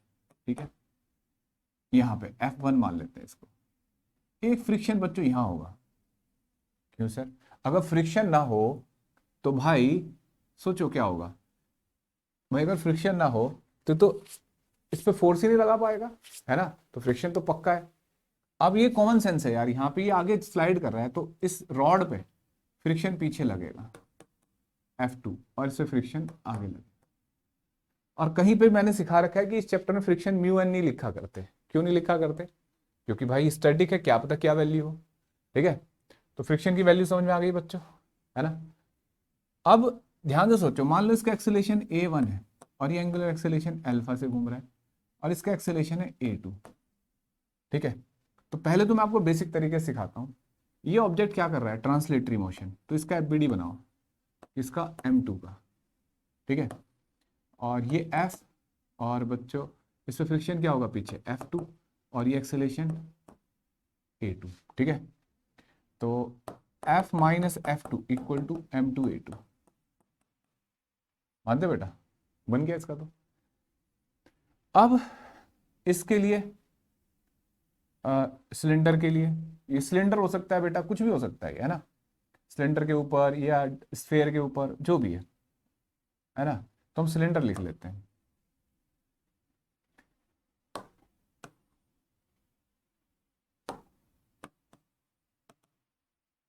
अब देखो सिलेंडर है ये, अब इसका फोर्स हम मान लेते हैं F2, फ्रिक्शन, है ना? और भाई ये वाला फ्रिक्शन भी आगे की तरफ, एक्सेलेरेशन A1 M1, इसका फोर्स का इक्वेशन क्या होगी, F1 plus F2 equal to M1 A1। तीसरा बच्चों ये तो है ट्रांसलेटरी, ये रोटेट भी तो कर रहा है, नेट टॉर्क इक्वल टू 0 लिखेंगे सेंटर के अबाउट। तो देखो F2 इसे क्लॉकवाइज घुमाएगा, F1 एंटी क्लॉकवाइज, और कोई फोर्स mg और नॉर्मल एक्शन तो कुछ कर नहीं रहे हैं। तो इसका मतलब देखो F2 into R minus F1 into R equal to I alpha. अब क्वेश्चन है A1 A2 और अल्फा में क्या रिलेशन है, तो ध्यान से देखो बेटा, यहां स्लिपिंग नहीं हो रही है ना, तो यहां के अकॉर्डिंग इसका एक्सेलेरेशन कितना होना चाहिए, A minus alpha R, A1 minus alpha R, और ग्राउंड रेस्ट में है तो इसका मतलब उसका एक्सेलेरेशन 0, तो A1 हो गया अल्फा आर। ठीक है, अच्छा ऊपर देखो इस पॉइंट पे, तो इस पॉइंट पे एक्सेलेरेशन जो होगा बेटा वो कितना होगा इसके according, A1 plus alpha R, और वो यहाँ पे इससे जस्ट ऊपर जो ऑब्जेक्ट कांटेक्ट में है ये ऐसे होगा ना, ऐसे, तो जिससे एक्सेलेरेशन से चल रहा है उतने ही से इसे चलना होगा, वो कितने से चल रहा है A2 से। ठीक है, तो A2 आ गया। अब देखो A1 हो गया अल्फा आर, अल्फा आर की जगह A1 रख दो A2, तो 2A1 इक्वल टू A2। ये रिलेशन भी आ गई, ये भी, ठीक है। तो ओवरऑल 5 रिलेशन हो गई ना हमारे पास, 1 2 3 और ये 2। वो लोग बाद में हमने इससे एक चौथी बना दी, मतलब इन 2 को एलिमिनेट कर लिया। तो 5 अननोन थे, 5 इक्वेशन चाहिए, ठीक है। ऐसे सोल्व किया। लेकिन क्या अगर शॉर्टकट करा जाए, तो देखो बेटा, यहाँ एक पॉइंट है जो रेस्ट में है, ये वाला। अगर इसके अबाउट हम नेट टॉर्क 0 कर लें, ठीक है, sorry net torque equal to I alpha लिख ले, तो अल्फा बड़ा इजीली सॉल्व हो जाएगा। कैसे? टॉ अबाउट पॉइंट ए, इस पॉइंट का नाम ए रख लेते हैं, इक्वल टू आई अल्फा, ठीक है। बताओ बच्चों, ये फ्रिक्शन टॉर्क बनाएगा? नहीं। नॉर्मलाइजेशन वेट टॉर्क बनाएंगे? नहीं, ठीक है। F2 टॉर्क बनाएगा? हाँ। लेकिन F1 पूरा सिस्टम मानने भाई, पूरा सिस्टम ले लेते हैं, इससे बड़ा इजी हो जाता है क्वेश्चन। तो F2 का टॉर्क और ये F2 का कैंसिल हो जाएगा, केवल एक एक्सटर्नल फोर्स बचेगा ऐसे। कितनी डिस्टेंस पे? F डिस्टेंस पे, सॉरी 2r डिस्टेंस पे। तो F into 2r equal to I A alpha. A के अबाउट मोमेंट ऑफ इनर्शिया, ये सोचने वाली बात है। तो आई प्लस, मतलब पहले हम रॉड की मोमेंट ऑफ इनर्शिया लिखेंगे, I plus perpendicular axis theorem m1 r square, ठीक है। प्लस अब इसकी, तो ये देखो पैरेलल है ना, इस एक्सिस के पैरेलल है पूरा मास। तो अगर हम इसे कंप्रेस करके एक पॉइंट ऑब्जेक्टिव बना ले, तो सेम होगी ना मोमेंट ऑफ इनर्शिया, कितनी? m2 इंटू 2r का स्क्वायर इंटू अल्फा। अल्फा भी है बच्चों, क्या कैमरा में दिख रहा है? हाँ, m इंटू 2r। समझ रहे हो बच्चों? तो यहां से अल्फा कितना आ गया? 2fr upon I plus m1r square plus m2 4r square. ये अल्फा की वैल्यू आ गई। क्लियर है बच्चों? अब तुमसे कैलकुलेट करवाने को पूछ रहा है कि भाई a1 बता दो, तो a1 कितना होगा बेटा बताओ? a1 होता है अल्फा आर, तो बस इसमें आर स्क्वायर कर दो, a1 आ गया। और a2 कितना होता है? 2 टाइम्स ऑफ a1, इसमें फिर 2 मल्टीप्लाई कर देना, a1 आ जाएगा। तो इससे बहुत इजी हो गया। इससे थोड़ी लेंथी कैलकुलेशन है, कर सकते हो, सेम आंसर मैच होगा। और आई की जगह क्या रख सकते हो बेटा? m1r स्क्वायर बाय 2, ठीक है। ये प्रीवियस एडवांस में आया हुआ है question, previous year question paper में, ठीक है। तो बच्चों देखो, अगर आप इंस्टेंटेनियस एक्सिस ऑफ रोटेशन का कंसेप्ट लगाओ तो बड़ा इजी हो जाता है क्वेश्चन, ठीक है। देखो अगर इसका एकदम दूसरे तरीके का क्वेश्चन इसी का उल्टा कर दें, देखो बेटा, अब नया क्वेश्चन दिखाता हूँ मैं, एक लास्ट क्वेश्चन है आज का, ठीक है। बहुत लेंथी क्लास हो चुकी। जैसे यहाँ ये एक प्लैंक है, ठीक है, और इसको फोर्स F से खींच के ले जा रहे हैं, नीचे स्मूथ सरफेस है और ये रफ प्लैंक है, इसके ऊपर एक सिलेंडर रखा हुआ है।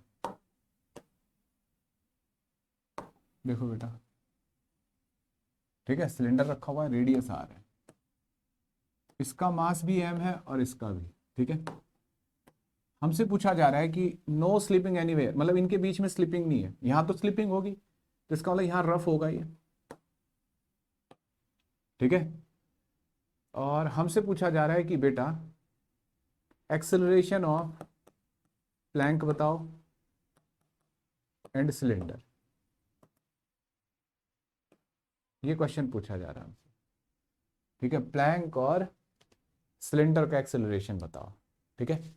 तो देखो बेटा, जैसे क्या करते हैं बेटा, अच्छा इसमें थोड़ा ध्यान देना कि यहाँ अगर मैं ऐसे सोचूं कि भाई ये जा रहा है, तो यहाँ ये नॉन इनर्शियल फ्रेम के ऊपर रखा है, तो इससे थोड़ा इजी हो जाएगा कि अगर हम इसे स्यूडो फोर्स के अकॉर्डिंग करें। तो मान लो इसका एक्सेलेरेशन a1 है, ठीक है, ये ग्राउंड की तरफ ऐसे जा रहा है। तो अच्छा ये सिलेंडर है, ठीक है, तो इसकी मोमेंट ऑफ इनर्शिया आपको पता है। तो एक्सेलेरेशन ए से जा रहा है, तो पीछे की तरफ स्यूडो फोर्स लगेगा ऐसे इस पे, और मास इक्वल लिए मैंने कैलकुलेशन इजी करने के लिए, ठीक है। तो ma1, क्लियर है बच्चों? अच्छा इसका एक्सेलेरेशन हम ये मान लेते हैं ar है, रिलेटिव एक्सेलेरेशन ले लिया, ठीक है। अब देखो बेटा फ्रिक्शन कैसे लिया जाए, तो देखो अगर ये ऐसे जा रहा है तो ऑब्वियसली इस पे फ्रिक्शन क्या होना चाहिए? ऐसे, सिलेंडर पे और प्लैंक पे पीछे की तरफ, ठीक है। वैसे भी कॉमन सेंस है यार, इसे खींचोगे तो फ्रिक्शन पीछे ही रोकेगा ना इसको, है ना। अब देखो बेटा, अब क्या करना है, सबसे पहले प्लैंक के लिए आप पीडी बनाओ। तो एफ और ये स्मॉल एफ और ये मास, एक्सेलेरेशन a1। तो पहली equation F equal to m a1, ठीक है, फर्स्ट इक्वेशन। अब इसके लिए देखो बेटा, पहले तो यहाँ विद रिस्पेक्ट टू प्लैंक बन रहा है ये, तो इस पर सीडो फोर्स लगेगा इसे ma1 और फ्रिक्शन पीछे की तरफ, और नेट ए आर इधर जाएगा।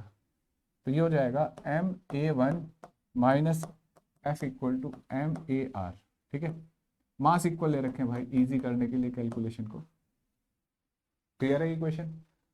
अब दूसरा, इसको ऐसे रोल करो। ठीक है, रोल करेगा ना, तो एक बात सोचो बच्चों, ग्राउंड के रेस्पेक्ट में, मतलब इस प्लैंक के रेस्पेक्ट में, नॉट ग्राउंड के रेस्पेक्ट में, इस प्लैंक के रेस्पेक्ट में इसके पास लीनियर एक्सेलेरेशन ए आर है, एंगुलर एक्सेलेरेशन अल्फा है।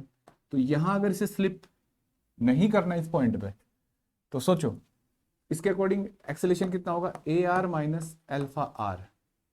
ठीक है, कितना होना चाहिए बेटा, बोलो इसके अकॉर्डिंग, मतलब रिलेटिवली सोचो, रिलेटिवली इसके प्लैंक के ऊपर रखा है, तो रिलेटिवली कितना हो जाएगा, ये जीरो नहीं होना चाहिए भाई, बताओ जरा, जीरो होगा नहीं होगा?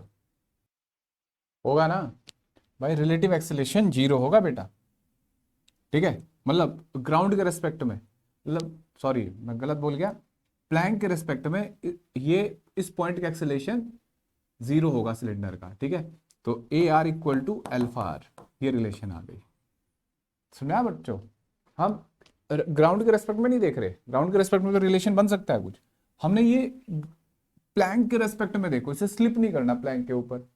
ठीक है, तो प्लैंक अगर यहां कोई आदमी बिठा दूं मैं, उस आदमी के अकॉर्डिंग प्लैंक थोड़ा ही चल रहा है, ग्राउंड के रेस्पेक्ट में चल रहा है, तो प्लैंक इस आदमी के रेस्पेक्ट में इस पॉइंट का एक्सेलेरेशन क्या होगा, जीरो।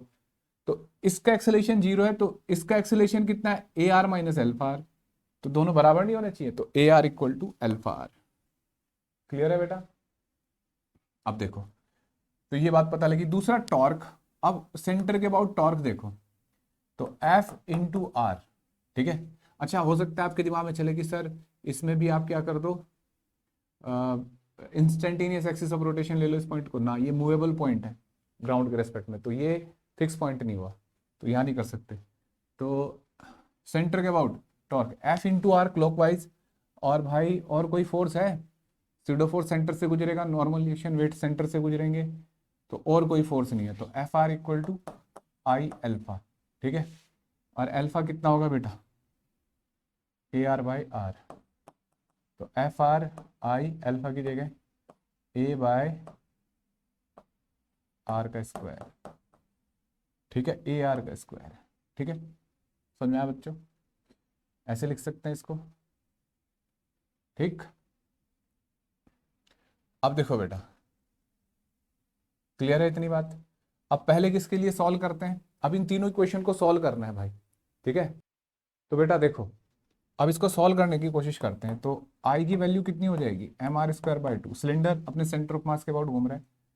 ठीक है, तो A R by R square. ठीक है, तो ये हो जाएगा आर स्क्वायर से आर स्क्वायर कट गया, M into A R by two. ठीक है, तो नई बात बच्चों, अब क्या करते हैं, इन दो इक्वेशन को देखते हैं। ठीक है, और किसी एक इक्वेशन में इसको डाल देते हैं, तो है ना, जैसे हमने इस इक्वेशन में डाल दिया इसको, m A one minus F m A R by two equal to M A r, तो एम तो कट जाएगा हर जगह से, a one equal to A by two ये है, और ए आर बाई टू ये, three by two a r. ये रिलेशन आ गई बच्चों। अब ये रिलेशन में और ये फ्रिक्शन की वैल्यू, ये दोनों यहां रख देता हूं, तो ए वन सॉल्व हो जाएगा। ठीक है, सॉल्व हो जाएगा नहीं, या ए वन सॉल्व कर लेते हैं, तो F minus F small F that is M A R by two equal to M A one. ठीक है, और ए वन, हाँ ऐसे लिख लेते हैं। ठीक है, ए वन की जगह वो थ्री बाई टू आर हो जाएगा, तो F equal to m by two a r plus m, A one की जगह three by two a are. ठीक है, देखो बेटा ये कितना हो जाएगा, three by two plus one by two, four, two M A r, F आ गया, तो ए आर आ गया एफ अपॉन टू एम। ठीक है बेटा, एफ अपॉन टू एम आ गया ए आर। ठीक है, तो देखो ये ए आर आ गया। इसके बाद अब ए आर के बाद आपको क्या कैलकुलेट करना है, जैसे ए वन, तो a1 आ जाएगा 3/2 f अपॉन 2m, है ना। तो 3f/4m, ये a1 आ गया। अच्छा, एक और बात, आपको सिलेंडर का एक्सेलरेशन पता करना है, ठीक है। तो acceleration of cylinder with respect to plank AC minus AP, ठीक है। अच्छा, और ये किस तरफ आया है बेटा, इस डायरेक्शन को पॉजिटिव मान लेते हैं। कितना आया ये, AR है ना, ये AR इक्वल टू ऐसे, AR कितना है बताओ, AR की वैल्यू, चलो अभी AR plus AP equal to AC, है ना। और AP कितना है, A1, बेटा A1 है, किधर जाएगा A1, ये जाएगा इस तरफ, पीछे की तरफ, तो माइनस A1, तो AC इक्वल टू आ गया AR माइनस A1, ठीक है। इसे सब्ट्रैक्ट कर दो। समझ में आ गया ना क्यों सब्ट्रैक्ट किया, समझ में आया कि इसे क्यों सब्ट्रैक्ट करा, क्योंकि भाई हमने A1 इधर की तरफ माना था, वो पीछे की तरफ जा रहा है। तो acceleration of cylinder with respect to plank ऐसे, और प्लैंक का एक्सेलरेशन हमने AP क्या ले रखा है, A1, और रिलेटिव एक्सेलरेशन हमने AR ले रखा है, वैल्यू रख दो, सब्ट्रैक्ट करके आंसर आ जाएगा, ठीक है। समझ में आई बात। अच्छा, एक क्वेश्चन और करते हैं बच्चों, लास्ट। अब कहोगे सर आप अभी आपने इसको लास्ट बोला था, ये क्वेश्चन कर लेते हैं बेटा, ये कंफ्यूजिव सा है क्वेश्चन, ये इरोडो का क्वेश्चन है बेटा, ठीक है। मैक्सिमम क्वेश्चन इरोडो में दे रखे हैं, इतने क्वेश्चन है इरोडो में कि आपका बेसिक क्लियर हो जाता है एडवांस तक, ठीक है। नीचे स्मूथ सरफेस है, देखो ये क्या कर रखा है, ये ना एक स्टैंड है, ठीक है, आप इसे कह सकते हो कोई वेज है, ठीक है। और इसका मास हमने मान लिया m1, इसका m2, ठीक है। ये इसके यहाँ सेंटर पे एक सिलेंडर हिंच कर रखा है, सिलेंडर, इसके सेंटर पे सिलेंडर हिंच कर रखा है बच्चों। अब देखो हमने क्या काम किया, जैसे इसके ऊपर एक रस्सी को वाउंड कर रखा है ऐसे, और यहाँ फोर्स F लगा रहे हैं। तो यहाँ पॉइंट K है एक, इसका एक्सेलरेशन बताना है, find acceleration of point K। मतलब इतना भी पता लग जाए, एक पार्ट और है इसका, एनर्जी पूछिए, तो अगर आप पहले ये समझेंगे, ठीक है। देखो बेटा, पहले आप सोचो कि इस पे नेट फोर्स, नीचे स्मूथ है बेटा, ये यहाँ पे जो फ्रिक्शन वगैरह है वो एब्सेंट बता रखे हैं नीचे सब कुछ। तो सोचो ये इसका सेंटर हुआ, ठीक है। तो नेट कितने एक्सेलेरेशन से जा रहा होगा भाई, ये इसके सेंटर ऑफ मास का एक्सेलेरेशन कितना होगा, तो total force upon total mass होगा नहीं बच्चों, net force equal to mass into acceleration, तो टोटल मास कितना है m1 प्लस m2 इंटू ए, और वो ACM है ना, और वो फोर्स भी F ही है, तो ये तो ACM आ गया F अपॉन टोटल मास m1 प्लस m2, ठीक है बेटा। एक बात बताओ, ग्राउंड के रेस्पेक्ट में सेंटर ऑफ मास की वेलोसिटी वही नहीं होगी भाई जो इस प्लैंक की होगी या वेज की होगी, ठीक है। यहां कहीं भी सेंटर ऑफ मास होगा तो सेंटर ऑफ मास की वेलोसिटी या एक्सेलेरेशन वही होगा जो इसका होगा, है ना, क्योंकि रिजिड ऑब्जेक्ट है ना ये वाला पार्ट। तो इसका एक्सेलेरेशन, यहाँ का एक्सेलेरेशन, यहाँ का एक्सेलेरेशन, तो यहाँ का एक्सेलेरेशन भी सेंटर ऑफ मास नहीं हुआ, इमेजिन करो बेटा, है ना। तो एक्सेलेरेशन ऑफ सेंटर ऑफ मास भी यहाँ हुआ। अब हम इस फ्रेम के रेस्पेक्ट में बैठ जाते हैं, इसको फ्रेम मान लेते हैं, नॉन इनर्शियल फ्रेम, जैसा अभी किया था पिछले क्वेश्चन, सेम उसी टाइप का है। तो यहाँ इस पे एक सीडो फोर्स लगेगा, ठीक है, m1, और ये ACM है, तो m1 ACM, ठीक है। तो ये तो फोर्स हुआ, टॉर्क कौन दे रहा है, केवल F, और वो क्या करेगा बेटा, ऐसे एंगुलर वेलोसिटी देगा नहीं, ठीक है। अब देखो हमने क्या पढ़ा था कि अगर हम किसी एक पॉइंट, ये जैसे जो एंगुलर वेलोसिटी फ्रेम के रेस्पेक्ट में होती है, एंगुलर पैरामीटर वही ग्राउंड के रेस्पेक्ट में होते हैं, ये हम पहले ही दिन पढ़ के आए थे, है ना, पहली ही क्लास में आपको पढ़ाया था। तो इसके रेस्पेक्ट में भी एंगुलर एक्सेलरेशन ग्राउंड के रेस्पेक्ट में सेम आएगा। तो यहाँ टॉर्क कौन प्रोवाइड कर रहा है, ये F, तो net torque equal to I into alpha, ठीक है। तो टॉर्क हो गया F इंटू आर, और मोमेंट ऑफ इनर्शिया सिलेंडर की कितनी होती है, m1 r²/2 इंटू एल्फा, तो एल्फा आ जाएगा, r से r कट गया 2F अपॉन m1, ठीक है बेटा। अब इस पॉइंट का जो एक्सेलरेशन होगा ये ऐसे चल रहा है, इसका ACM, तो कितना एक्सेलेरेशन होना चाहिए इस पॉइंट का, वही होगा ना जो के को यहां तक ले आओ, तो के का एक्सेलेरेशन होना चाहिए ACM प्लस अल्फा आर। ऐसे ही घूम रहा है ना ये बेटा, देखो सोचो, इसके पास एक तो अल्फा आर होगा ऐसे, और एक ACM, तो इसी पॉइंट के एक्सेलेरेशन के बराबर हो जाएंगे ना वो। तो ACM ये रहा F upon M1 plus M2 plus alpha 2F upon M1, ठीक है। ये एक्सेलेरेशन ऑफ पॉइंट के आ गया। क्लियर है।